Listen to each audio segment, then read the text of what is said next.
I'm a little early today. That's okay. It's better to be early than super late.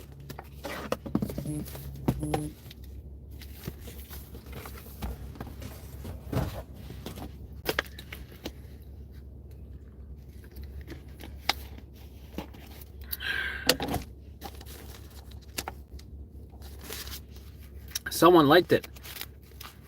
Nice. Oh, we got 3 viewers. Oh, nice. Anybody got any questions or anything to say? Today is Thursday. Feels like Friday. I don't know why.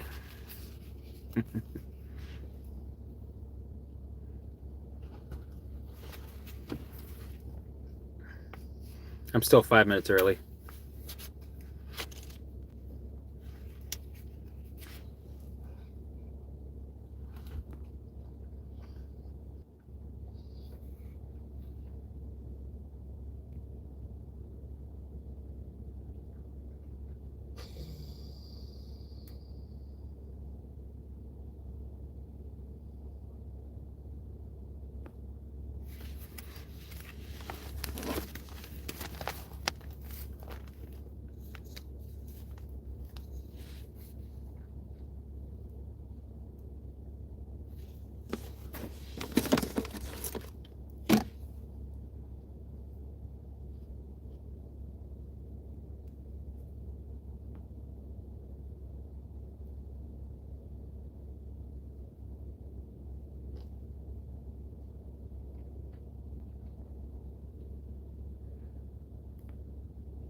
Trying to figure out how to do polls.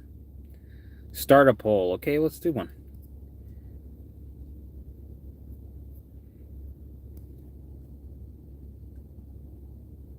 Yes. No idea. I still gotta learn this stuff.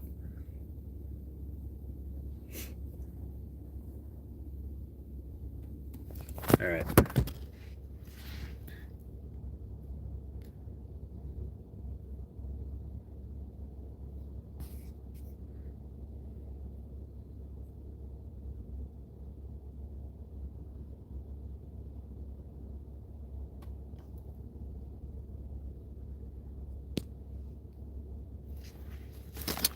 Today I did a video about anger and how, for me, it was a big part of my recovery. And even before recovery, I was dealing with a lot of anger, and I think that's one of the big things that helped fill my bucket up and put me in a that state of fight or flight, with life giving me curveballs, and it filled up my bucket real quick. And I noticed that during recovery, you're gonna feel all kinds of things, like the sadness, depression, the anger, the no emotions. So those are some of the things that I went through during recovery. And yeah, the anger, it was like I was very sensitive. It was like I was like this rolling flame that was just ready to ignite. And I would also constantly ruminate, and I would over exaggerate my reactions. Like, it'd be like something small, I would totally get really upset and angry about it, ruminate about it all day. But eventually, when I allowed it, let it be there, I asked, I didn't ask for more, but I felt the feelings, and I engaged. I let them do their thing, I engaged, and eventually that calmed down also. Just like everything else, with looping thoughts, intrusive thoughts, the OCD, and also the anger, right? The fear died down, the anger died down. And what I find is that the fear and the anger, well, the anxiety and the anger are almost, they share the same side of the coin. Because at the end of the day, it's there to protect you, right? The anger is there to make you fight. Fight what? Danger, right? It's a protective mechanism. And yeah, and not knowing that at the time, you think, what's wrong with me? Why am I always angry all the time? But during recovery, it's a normal thing to go through, and it will eventually pass when you stick to the methods, and you stay on the path. It will regulate. All right, let's see. Wondering if it is. Let me know where you're from. What location you're from.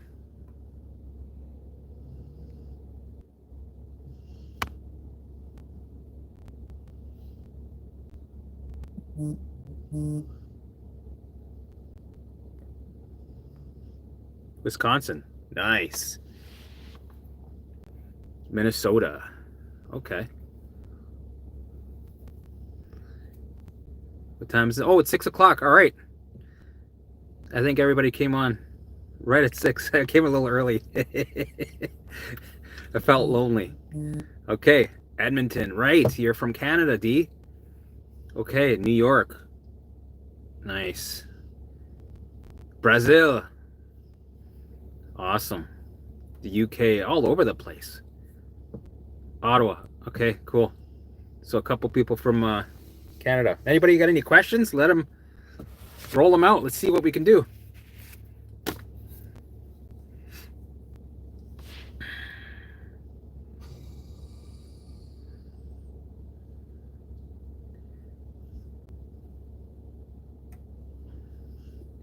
Yeah.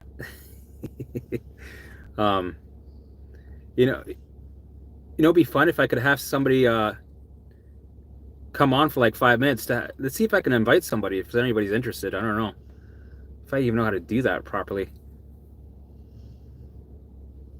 Digestion and sleep. So I'm assuming sleep insomnia.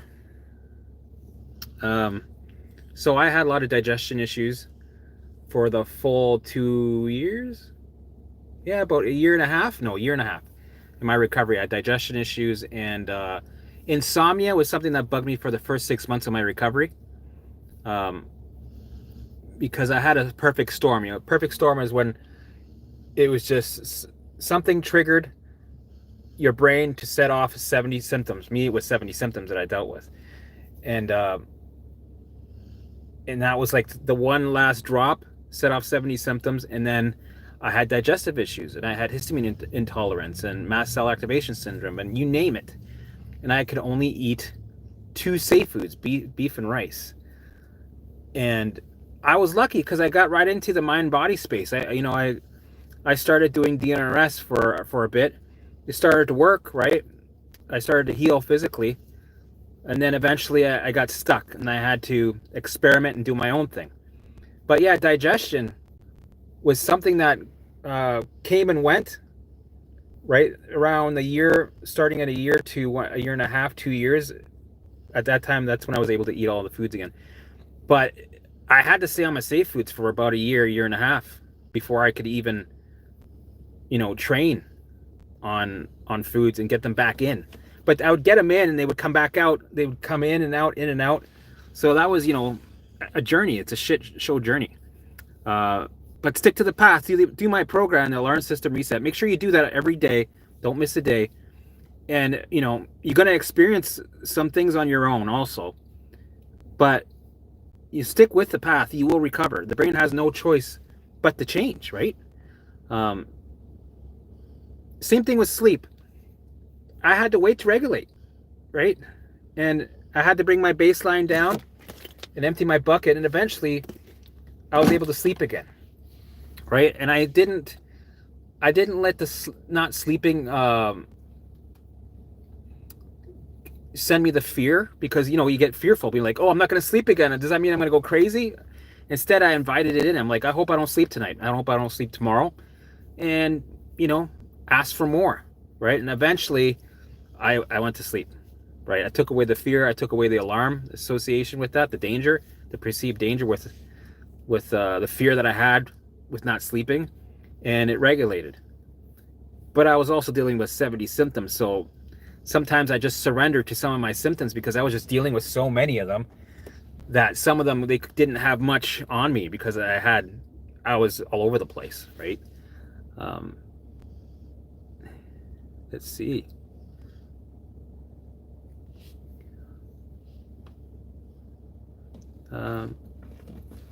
Also, yeah, I had dizziness and off balance. Sometimes I was walking down the hallways just holding the walls just to get my balance, and it made me nauseous. I had headaches, my eyes were sore, and that also came and went. In the beginning it was a lot worse, of course, but the more I went down the journey, the more it cleared up. But it would make its spikes, it would make its comeback, and it was annoying, right? But I knew what it was, and experiencing it over and over again, coming and going, I had confidence, and I just stuck with the path, and it cleared. It went, right? Let's see. I'm going to go back here a bit. How do you get into the visuals? So what I do is I had a book, and I wrote down all my memories, like 20 of them, and then 20 future visuals, right? And this way, when you start, you do 1 hour every day, no matter what. You do 1 hour, and you go somewhere comfortable where you're alone, right? For me, I had my phone set up. I pressed record so that, it was an audio file that I would record, and I would speak into it. I'd pick a topic, so I'm not fucking around, I'm not dicking around, wasting time. Get right into it. I'll be like, oh, the day I went fishing with my dad, this was 1985 or whatever. I got right into the details, right? I spoke it out loud, right? I went back in time and relived it. And then I go into the details, and then after like 7, 8, 10 minutes, right, I would go into a future visual, right? And then you do that 2 times past, 2 times future, and you do 1 hour. If you can't find any memories, because sometimes our mind closes off, or we just had such a shitty life that we don't have many good times to remember, then you make them up. Make them all up. The point of it is for us to sit in dopamine, oxytocin, serotonin, endorphins, so that we pull down the baseline, and this resets the alarm system, right? Okay. Inner child work and things related to that. I think for me, the alarm system reset is more about the alarms that are happening now. Something in the past might have triggered it, right? But it's not necessary for you to dig for trauma to recover from being in a state of fight or flight, and to recover from all these symptoms, mental alarms and physical alarms. So what I'm teaching is for people to regulate the alarm system so it's back on standby, so all the symptoms go away. And usually 9 times out of 10, the brain will send you what you need to work on. So if something in the past, the brain wants to bring it up, right, and it's triggering, it will do it. And, with the process of allowing all our thoughts and feelings, because it's a shit show anyway. I was traumatized by my symptoms. I was traumatized by everything. Everything was traumatic for me. So something in the past was no more or less than anything else, because everything was so intense. So as it came up, I allowed it to be there, and then I would engage.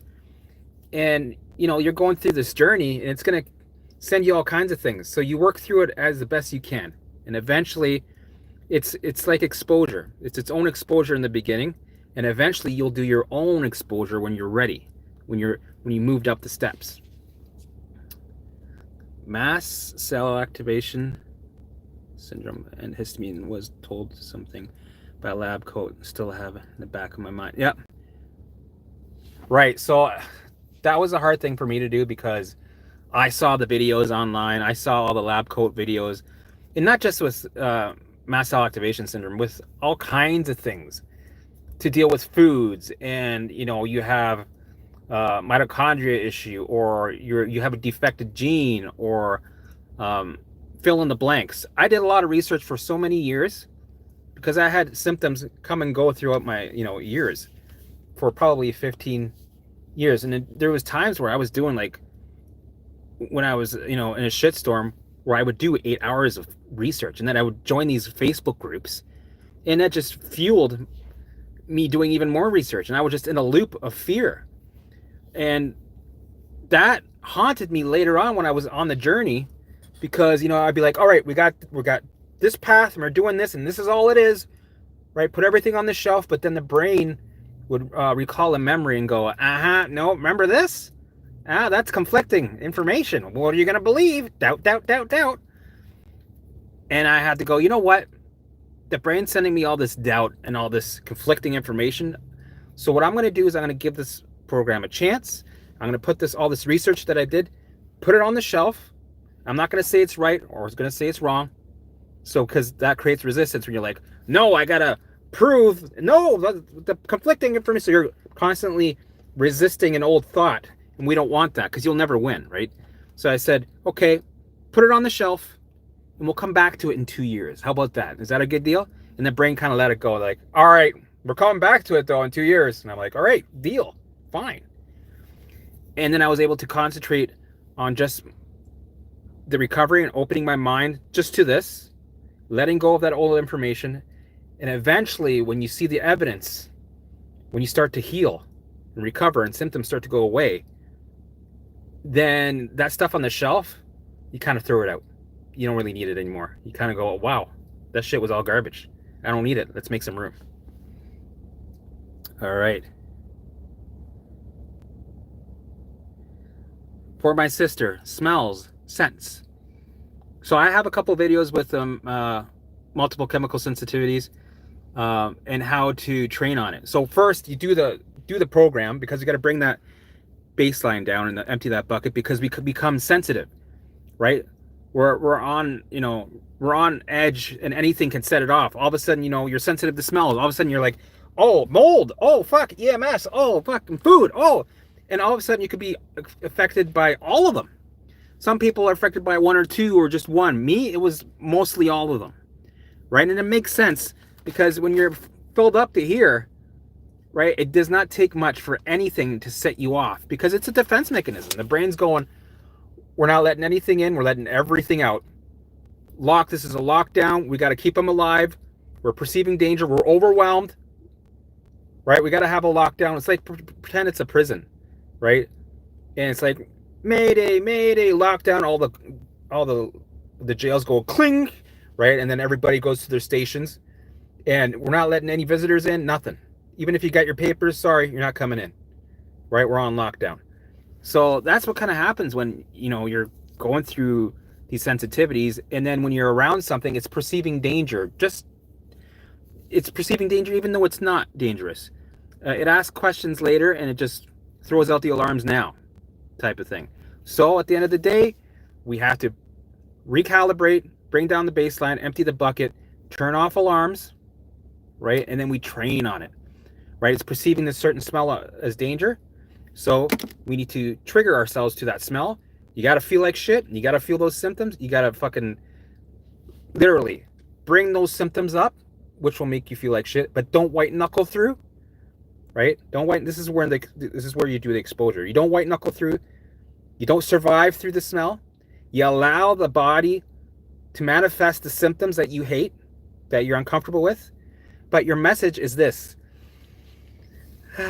Maybe you might find a smell that gives you a memory from when you were a teenager. For me, it was high school. I had this smell that I used. It was eternity. If I smell eternity, it right away brings me back to grade 9, 10, back when I was into Nirvana. I had the long hair, and it feels like I'm time traveling. So it's a good memory.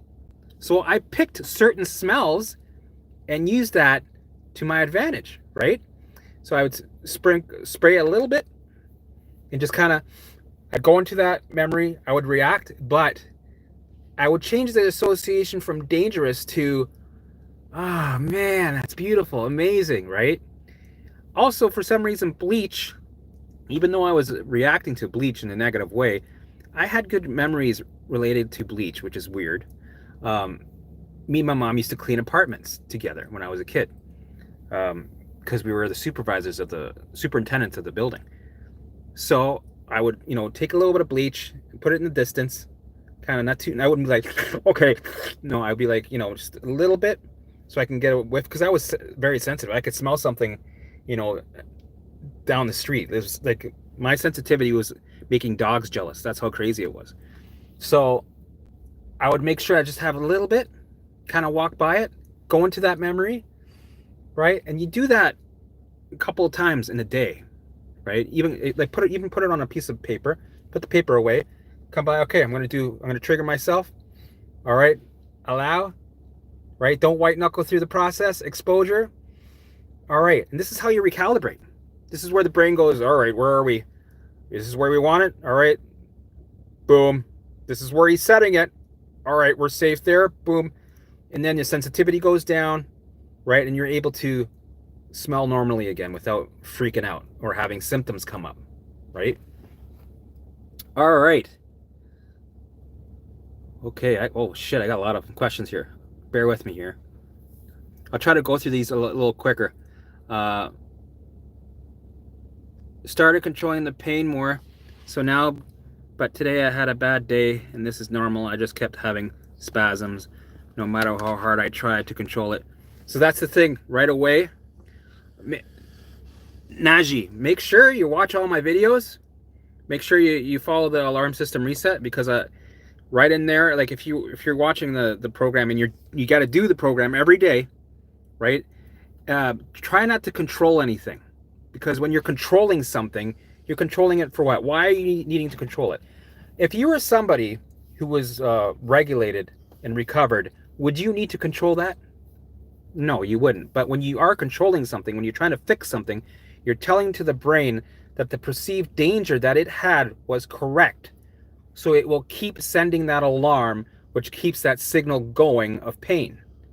Do you see how that works? So stop controlling the pain. Let it be there, right? I forget, what was the pain again? Spasms. I'm gonna guess somewhere in the pelvic floor. Doesn't matter if it's muscle. I had that everywhere. I had pelvic floor pain. I had stomach muscles that were tight. It became so bad that I couldn't poop properly because it was like a wall was going up. And it's crazy what the muscles affect, right? When they tense up, some things decide to block things, and I'm like, fuck, how am I gonna do this? So I had to do special ways of pooping every day, which was embarrassing and weird, right? But I whatever, you do some coping mechanisms, right? And eventually it regulated. But I also know that the muscles are usually the last thing to regulate, only because they reflect on whatever you're dealing with right away. So if you're dealing with, let's say that day you had a digestive issue or something triggered you that day, right? And you're looping on it. You're like, oh man, fuck, that's scary. That thought is scaring me, whatever thought it was. Let's say you saw something on TV, somebody said something, or you're looping on another symptom, right?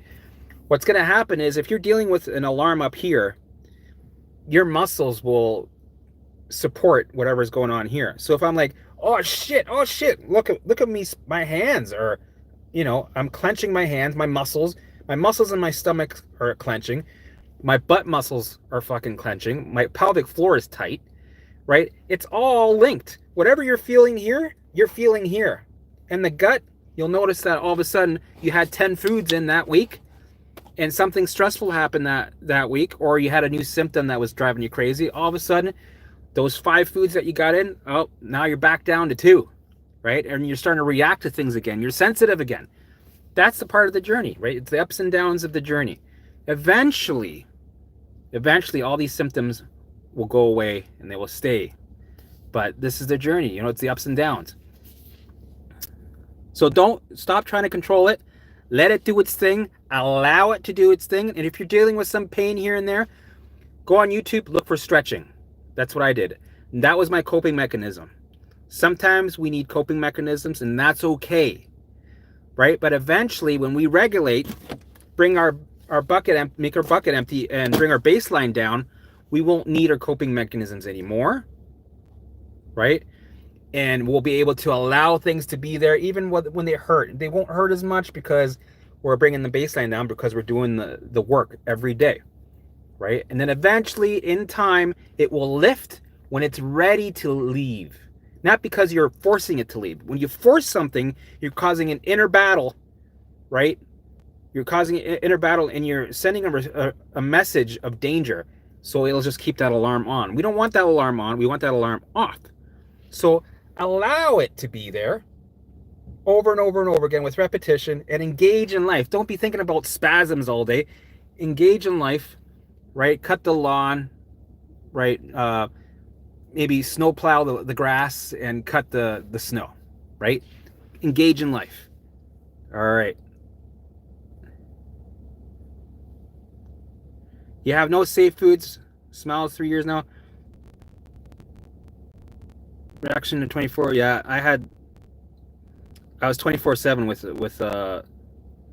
with symptoms also. So you just gotta make sure you're doing the work every day and change the story that you're telling, right? Not talking about symptoms all the time, not saying, catching your old behavior patterns and changing your story and making sure that you're aware of what your patterns are. So if you're noticing that you're telling people about all your symptoms throughout the day, you're going, oh yeah, but I'm feeling like this. How are you feeling? Yeah, but I'm feeling. You're just reaffirming that there's that you're in danger and that you're sick. So you have to think greater than you feel every day, right? Stick to the path, do the work, have a schedule, right? Every day where you're doing all the methods, right? And have a schedule with all the things in there that you don't even think about it. You're doing your stuff. You're feeling like shit constantly, right? And for me, it's 70 different things. Everybody else has different amounts. Some people have 5, some people have 3, some people have, right? It doesn't matter. Either way, you have to take the methods and put them into action into your own life. You got to find a way to implement them in there. Like, foods are tricky. I know. I had to figure out how to eat, right? And it was very limited. I only had 2 foods, and sometimes it would be 1 food. Sometimes it'd be like, no matter what I eat, I'm gonna have a reaction. So if I ate foods or if I didn't eat foods, I would react. So I thought, well, I might as well eat, right? I might as well do the work and feel like shit than not do the work and feel like shit. So you gotta take the bull by the horns, do the work, be aware of your thoughts and what you're saying, right? Catch it, redirect, right? Change that story and stick to the path no matter what, right? Change that negative chatter, right? Be aware of your thoughts and stick to the path. It takes time, right? Be patient because it takes time. This is a crazy roller coaster, but at the end of it, you're going to get some golden nuggets and you're going to become a better person. You're going to feel better after recover than you did when you were, well, for me, I feel better now than I did probably since I was 25, right? Right before I started drinking. Well, actually, I started drinking when I was 19, but I mean like heavily drinking, partying, and not caring about, anything else. That was like 25, cigarettes and, right? And even then I was invincible, like for many years, but it all caught up, right? It all starts to fill up eventually. Okay, any difference between writing or speaking the visuals? Yes. So with my program, speak them because it holds you accountable and you can get things out faster, right? With writing, you're like, the house on the, right? We want to be able to go, the house on the left, on Indian Road was really big and it was beautiful. And I remember it was haunted, but no, we want to talk about, that's a bad example. We want to talk about, I went fishing with my dad. We caught some catfish and it was beautiful. It was like the 70s, 80s, so we're still wearing the 70s clothes. So we're wearing, our shorts were really short, kind of weird. And we were eating peanut butter sandwiches and burritos, and they were so delicious. And it was such a beautiful day. It was in El Paso, Texas. It was, right, you get right into the nitty gritty and you can get lost in it, right? You can really get lost in it. You're talking about it. You're not taking so long to get into a nice flow. Because if you're writing stuff, and right, you want to be able to get into a nice flow and just keep it going, get into the details, right? All right. visuals with it. I have a busy household, 2 little ones, and high stress job. I come home late and don't really have the time. I know. That's the thing. Some people have the time to do things and some people don't. But you know what? You have to figure it out. So I got the plan out for you. I got you the steps to follow, but you got to take those steps and find a way to implement them in your life. For me, it was not just doing the steps, it was also cutting people out, creating a bubble, right? Getting off all Facebook fucking groups. Actually, I went off Facebook for 2 years, right? I was serious about this. This was like, okay, we got to clean up. We got to create a bubble for a year and a half at least. And I did. I created a bubble because I want to have people around me that are going to support me on my recovery. And that meant that I had to cut a lot of people out. Only my family knew what I was going through, right? Because even people that, are your friends aren't always the best support. Even family aren't always the best support. So you got to figure out, I got to do some drastic measures here. If it's a job that I fucking hate, I can't stand, it's stressful, it's fueling my stress, you got to think, at the end of the day, it's about you. It's your life, right? Am I in a relationship that's toxic still? You got to make some choices, right? Am I still smoking cigarettes? You got to make those hard choices. At the end of the day, it's your health, right? I'm not here to judge anybody. Right? But it's your life. You make the choices. And I had to quit smoking. I had to cut people out of my life. I did a lot of changes. You know what? I didn't notice until I made those changes that, wow, no wonder why I was sick, right? No wonder why I went through all that bullshit with, all the things that I was dealing with. I put that light on. And it makes you aware that, wow, I was really toxic, right? My environment, no wonder, right? It all makes sense. So you do your best, but make sure, like, if you really want to do this, you'll find a way, right? If it means that, well, I got to wake up at 5 a.m. then to do my hour of visuals, that's what you got to do. And if you got to find a way to break it up throughout the day, then do that. Or if you got to, do your vibration, fun time sessions, elevating sessions throughout the day, you have to figure out how to do it. Do it during the day while you're doing dishes, play music, maybe dance while you're changing diapers, maybe, you got to figure it out. And you'll find a way. If you really want to recover, you'll find a way. All right. Yeah, symptoms. Stefan, yeah, they traumatized me. My symptoms traumatized me more than anything, than all the loads that I added in my life. Right? Mental especially. Like the OCD looping thoughts. Man, they were, it's like I was going through an exorcism every day. But I got some clarity out of that, right? Coming on the other side, whew, man.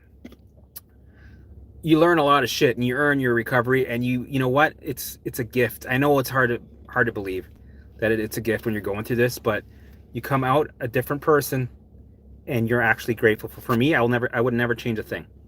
Well, it's easy for me to say because I'm on the other side, but it wasn't easy for me to go through, right? So I can say that. But it is a gift, and you'll see what I mean. Just stick to the path no matter what. Yep. 1000% brain keeps taking me to a doomsday scenario. Oh yeah, that's it's supposed to do that, right? If the brain kept showing you, daffodils and kittens, it wouldn't be keeping your attention to danger. It would be failing. It would be really shitty at its job, right?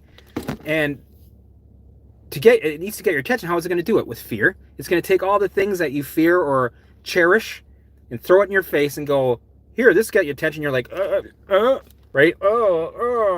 And it's trying to bait you into the root emotion, which is the fear, because you're in danger. It's perceiving danger, right? So it's doing its job. It's working perfectly fine. It's just that we got to reprogram it and get ourselves out of that cycle of survival. And it has to. This isn't like magic. This isn't mumbo jumbo. This shit works. This is for real. Right? As long as you do the work, things will improve, things will regulate, and you'll feel better. Trust me. All right. How do you deal with people in life that keep stressing you? I think I already answered that one. You gotta create a bubble, man, and you gotta cut people out. Because at the end of the day, this is you. This is your life, right? Family members. Oh man, yeah, that's a hard one, right? Uh, at first, you just gotta. For me, I had family members that would trigger the shit out of me. But my mom, she triggered me, but she was also my support at the same time. So we would argue about shit, but when I was at my lowest, she was there. So I had to, you know what? I just told myself, let her be her thing. Don't get wrapped up in it. She pisses you off, whatever. You know what?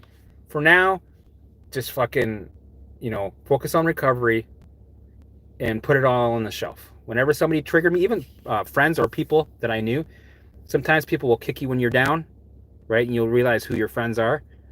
And I was too weak to battle my battles, right? I was too weak to get even or even um, get justice right away or go, hey, what are you doing, right? I will just allow it to be there and focus on my recovery. And then I'd say, you know what? I see what you're doing. I haven't forgotten. I'll deal with you later, right? And usually you never have to because things work out. It's so weird how that works. All right. I found a YouTube channel where she has tons of visualizations to listen to and repeat after her. Okay. Well, you know what? Do those for the elevating sessions. If they make you feel good, watch them, and you can count that as your 1 hour. Eventually, when it comes to elevating, eventually we want to do elevating all day. But in the beginning, you need to have it, clocked out or have a space where you're like, I do 1 hour right here and I dance for 1 hour, right? So you can use that for your elevating, because elevating is just as important as doing our visuals, right? So we're not just doing one and not doing the other, going, fuck it, that's good enough, I'm just doing visuals. So elevating is just important. But with visuals, I want you to get involved into your own thoughts and your own brain, because this is where you make changes, right? So keep that separate. All right, what do you think about cold exposure, like stress response? Yeah, I think cold exposure is great, but if you're going through recovery, I wouldn't do it until after you're recovered, because if you do it now, like for me, if I did it the first year, I was thinking about doing it. I was like, I was dealing with 70 symptoms. I'm like, cold exposure, that's what I'll do. Yeah.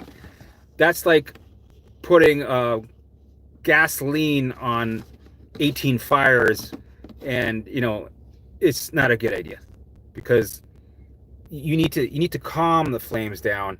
You need to create leverage, and when you're dealing with a bunch of mental alarms and physical alarms, you don't want to be triggering another stress response by doing the cold exposure. So I would wait till you're recovered and then do it. That's when you bring the baseline down even further, right? What do you think about cold? Yeah, you just answered that. I'll put the window open, it's a little hot. When do you push and when do you rest? I feel like any energy I get is expelling it. You'll know, right, when to push. For now, just allow things to be there. And if you feel, you will feel like shit. So when you allow things to be there, let the consequences happen, right? The consequences. Let them happen so that you're indifferent to them eventually. If you avoid doing things because you're going to feel a certain way, you're just reaffirming the dangers that are there. So in the beginning, if you're doing something or whatever, and you're going to feel a certain way, allow yourself to feel like shit, right? Because eventually, when you're ready, you're going to expose yourself. You're going to start doing things, either physically or whatever the symptom that you have. You're going to expose yourself to things that will bring up that symptom. And you're going to allow yourself to feel like shit and feel uncomfortable as much as possible, right? For me, it was dragging out flares. For me, it was doing things that were uncomfortable. This is the exposure period, right? But in the beginning, I wasn't doing any exposures. I was just allowing the brain to send me things to work on, right? I was sticking to my schedule. Where's my schedule? I was sticking to my schedule every day, and your body's going to have reactions along the way. You're going to react, but it's the way you respond by allowing it, engaging in life again, that tells it, hey, we're not in danger. It starts turning off alarms, right? So this journey is turning off alarms, and then you gain leverage, and then eventually you're going to start being proactive and doing exposure sessions, hunting sessions, right? So you can move forward even more. All right. Yo, Waves, what's up? Good, you bought a calendar and stickers. Music visualizations, great. Yeah, I had a subscription to, first it was Spotify, but then now it's Amazon. And I was like a music junkie. I didn't listen to metal music because I used to be, I grew up on metal, right? I couldn't listen to it because it made my adrenaline go crazy, and it was a bad idea. So I ended up listening to reggae and, different genres, but I was listening to music. So that helped me. Awesome, yeah. Hey, Tim. What's up? What was the timeline before you last setback and recovery? What did you, oh, that just bounced. Setback and recovery, what did you, part of the journey look like? I had setbacks the whole process, right? I felt like shit through 90% of the process, right? You would take 10 steps back, and then you would move 20 steps forward, and then 5 steps back, 6 steps forward, right? It was just all over the place. And that's the part of the journey. It's a roller coaster, right? It's like, right when you think you're doing good, it's like, right when you think you're at the end of recovery, it's like, right?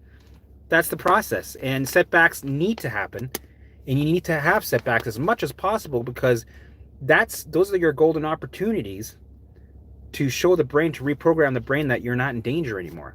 So we need them. We need the setbacks. You need the spikes. You need the symptoms to come up, the new symptoms, the old symptoms to come back, because these are your opportunities to change the program. If you didn't have setbacks and you didn't have symptoms popping up all the time and scaring the shit out of you, you wouldn't move forward. You'd just be staying still, right? We don't want that. So in order to move forward, you have to feel like shit. You have to be triggered. And by that is more alarms, right? The brain will send you mental and physical alarms. How do you stop physical compulsions like checking? Because I feel crap if I don't check. That's something you have to work on. Eventually, you got to stop body checking. And you just got to trust that whatever is happening, agree with the what if thought. If it says, helmet, this is going to explode today, go, yeah, I know. I'm okay with that. You know what? I hope it explodes tomorrow and on Thursday and every day next week. So agree with it.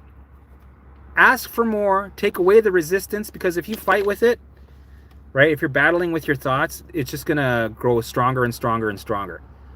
So I always took the resistance away.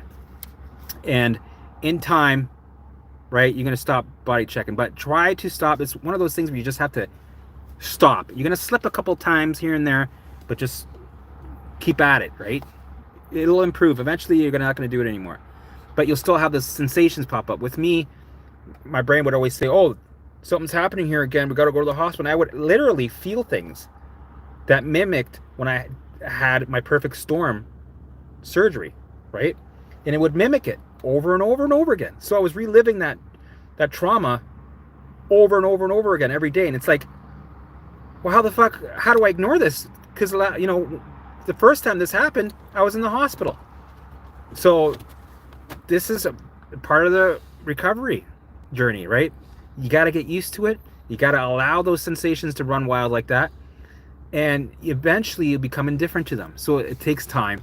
You got to experience them, ask for more, let them be, and engage, right? You have to allow them and engage and stick to your routine. Even if you have a sensation there that's driving you nuts, stick to your routine no matter what. Eventually the brain will go, okay, all right, we'll turn that alarm off. And then you won't feel that sensation. And then 2 weeks from now, you'll feel that sensation again. It's going to go be like, fuck, I thought it was gone. Fuck, now it's back. That's okay.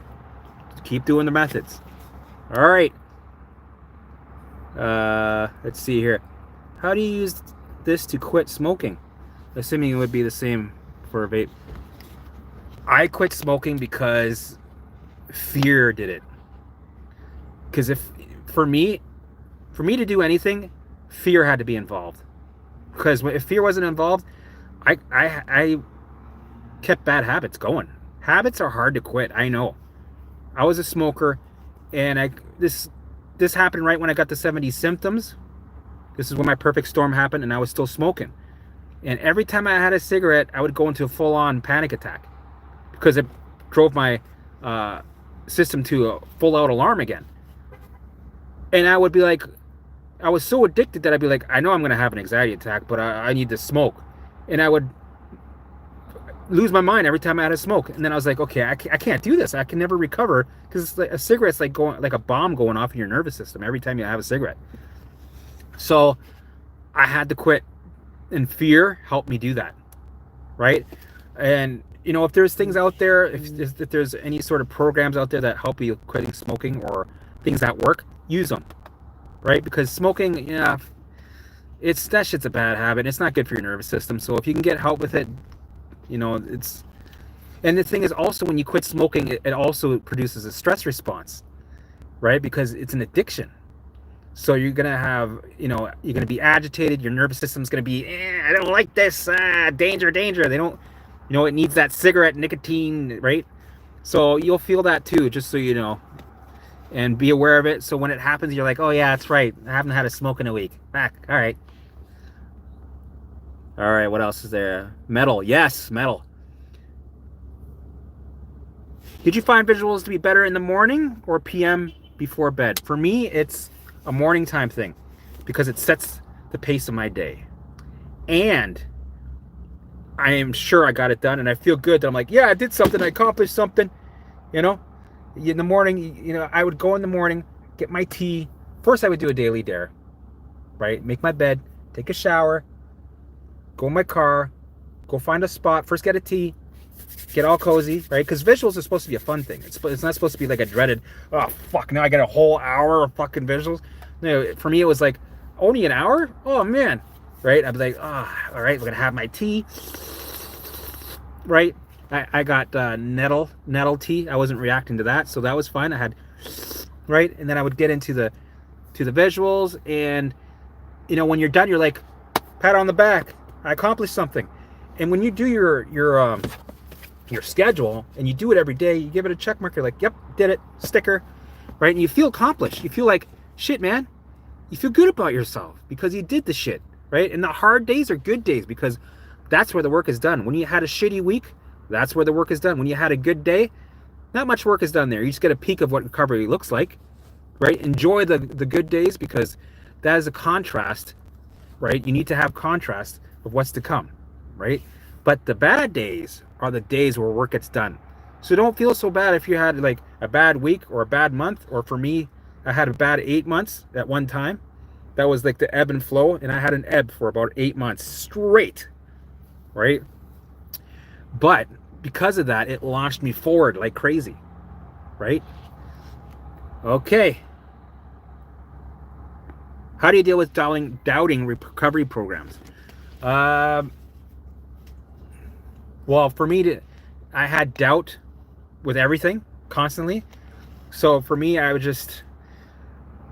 knew what it was doing, and I allowed it to doubt, but I would engage, and I would say to myself, because I did DNRS, I did a couple other things, right?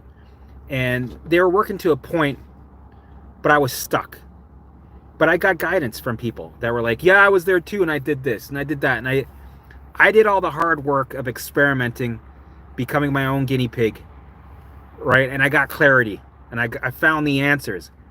And when things started to make sense, right? And when things started to improve, you would get evidence. And with evidence, it makes you stick to that path.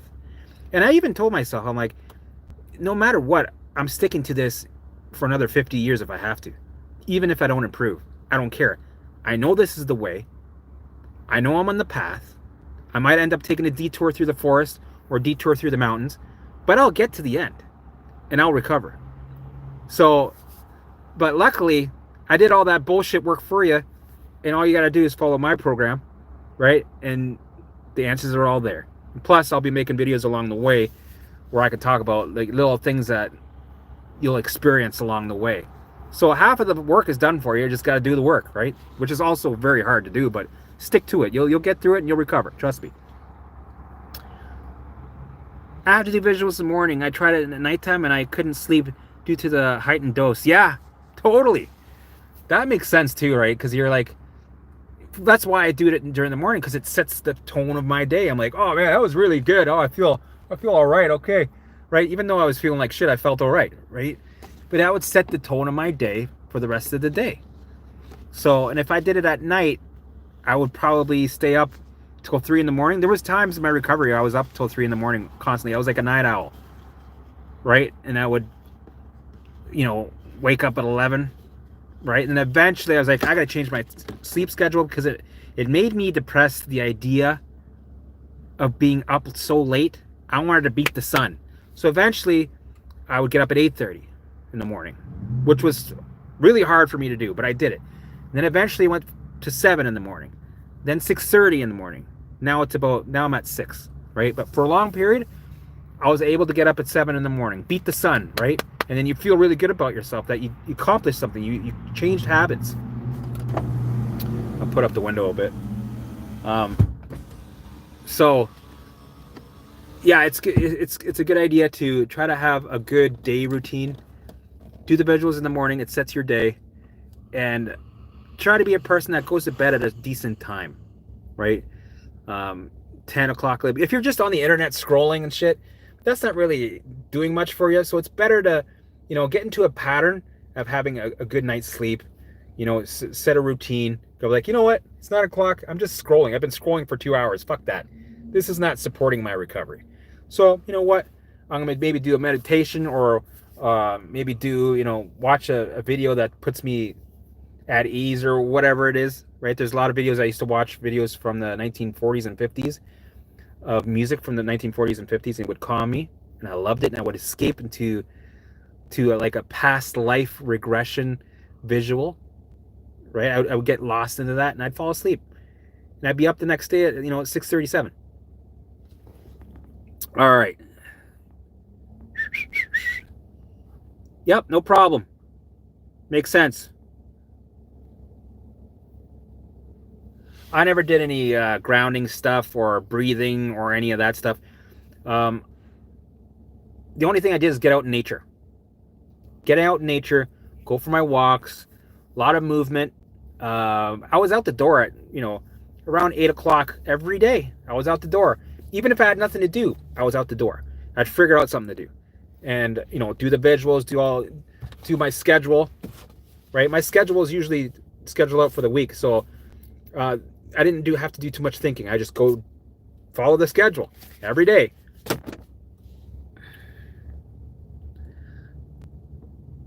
Yes, sleep stories. Oh man, this is where it gets fun.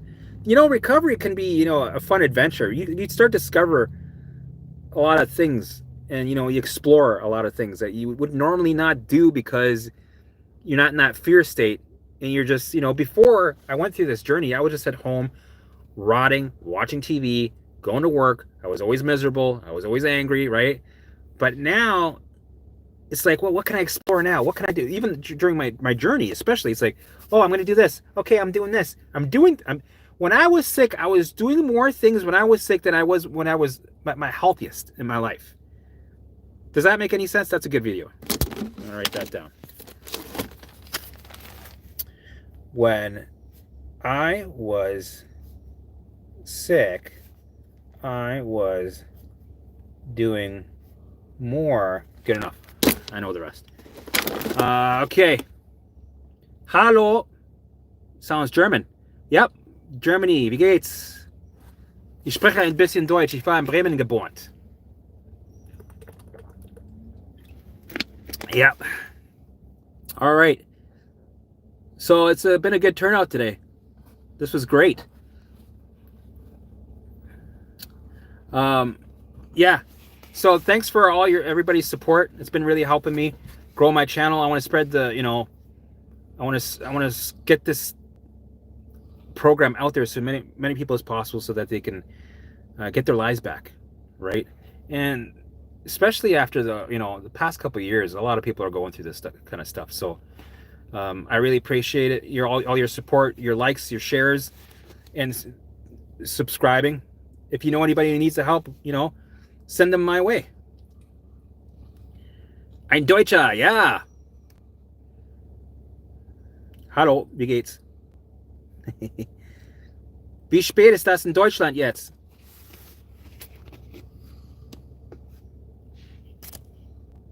Gut, danke. It's funny, I'm half German, half Mexican. I knew Mexican when I was a kid, but not really well, right? And my German is like a 5-year-old German, right? And it's rusty. I haven't, been in Germany since 1984. I'm 45. So, all right. Awesome. Thank you. Yeah, I love making them.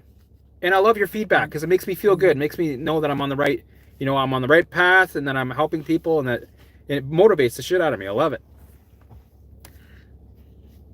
Dieser Chat gehört nun den Bundesrepublik Deutschland. Ich kann nicht lesen so gut in Deutsch. It really takes me from a doom mood. Yeah. That's awesome. That's good. You are positive. Fantastic talks. Tina, how's it going, Tina?